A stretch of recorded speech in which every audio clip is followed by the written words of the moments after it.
In this video, I'll show you how to enable HVCI for Valorant. First, let's check if virtualization is enabled on your system.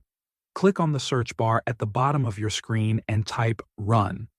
Open it, and inside the small window, type msinfo32. Press Enter. A new window will open called System Information. Here, scroll down until you see a section that says Virtualization enabled in firmware or hypervisor. If it says yes, that means virtualization is already enabled.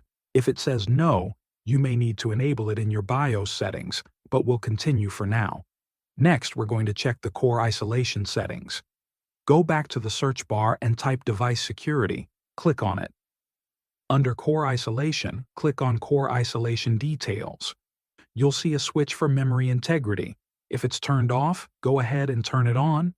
If it's already on, try turning it off, restart your computer, and then turn it back on again. After making that change, restart your computer. Once your PC restarts, open Valorant again and see if the issue is fixed. If you still get the same message, we'll try one more step using group policy. Go to the search bar again and type gpdit.msc. Open Edit Group Policy. When it opens, expand Administrative Templates on the left side. Then click System, and under that, select Device Guard.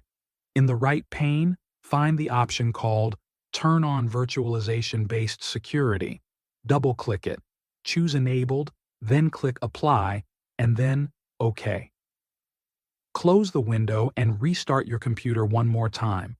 After it boots up, launch Valorant again.